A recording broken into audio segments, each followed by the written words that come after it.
Mantan Jenderal Bintang 3 peringatkan petinggi Polri agar segera berbenah karena sudah 2 kali momen geger geden seperti ini terjadi di tubuh Polri.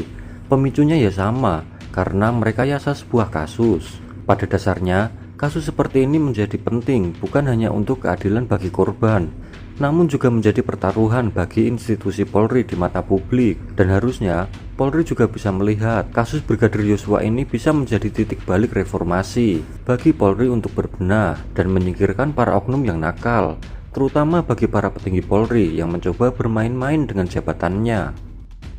Susno Duaji, mantan Kabar Eskrim yang menyandang gelar Jenderal Bintang 3, juga pernah mengalami kasus yang sama, yaitu kasus rekayasa. Bukan pembunuhan loh ya, tapi rekayasanya yang sama dan juga menggembarkan bangsa Indonesia. Perbedaannya, dulu media sosial tidak semaju seperti sekarang. Kalau sekarang mah semua ditentukan oleh netizen. Ada yang tidak beres tinggal viralkan, udah kelar. Sama seperti kasus Brigadir Yosua ini. Berkat jempol dari netizen, kasus ini menjadi terbuka dan sedikit demi sedikit muncul titik terang. Walaupun sempat menemui kendala dan terlampau lama, tapi pada akhirnya akan terungkap juga. Netizen pun akan setia mengawal kasus Brigadir Yosua sampai akhir, hingga para tersangka mendapatkan hukuman yang setimpal atas perbuatannya.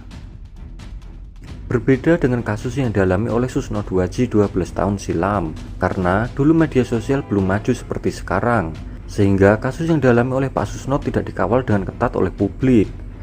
Sekarang, kasus yang melibatkan sejumlah personel Polri dan para petinggi Polri dikawal ketat oleh publik, sehingga hal ini justru menjadi bentuk kekuatan agar kasus serupa tidak terjadi lagi di kemudian hari.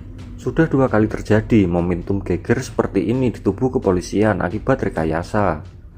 Bagus sekali rekayasa sekarang dipantau oleh publik melalui media sosial, sehingga mendapat tekanan yang kuat. Cukup saya saja yang merasakan gonjang-ganjingnya rekayasa pada sebuah kasus. Di era saya 12 tahun yang lalu, sayalah korbannya, tapi tidak sekuat ini pantauan publik. Nah, makanya jangan terulang lagi, ungkap Susno Duaji. Nah, sekaranglah momentum yang tepat untuk mereformasi Polri, baik dari personel, perangkat Polri, maupun sejumlah aturan yang ada di dalam institusi Polri. Jadi, sebaiknya Pak Kapolri menggunakan momentum yang tepat seperti sekarang ini untuk bersih-bersih. Walaupun Kapolri sudah mempunyai program yang sangat bagus, tapi kalau yang melaksanakannya tidak amanah dan tidak menjalankan tugasnya dengan benar, bagaimana bisa Polri mencapai visi misi yang sudah dibangun itu? Dan Kapolri juga harus menjelaskan kenapa bisa terjadi rekayasa yang begitu hebat dalam kasus ini, sehingga menyeret orang terdekatnya, yaitu Fahmi Alamsyah. Itu menjadi tanda tanya besar, dan kenapa sampai banyak oknum yang terlibat dalam kasus Brigadir Yosua. Sebagai informasi, Fahmi Alamsyah dituding sebagai pembuat skenario atau merekayasa baku tembak antar polisi di kediaman Irjen Verdi Sambo. Ternyata dugaan tersebut muncul setelah pengakuan Fahmi Alamsyah yang dimintai tolong oleh Verdi Sambo. Tapi hingga sekarang belum dapat dipastikan tentang kebenaran itu, hingga pada akhirnya Fahmi Alamsyah mengundurkan diri sebagai penasihat ahli Kapolri.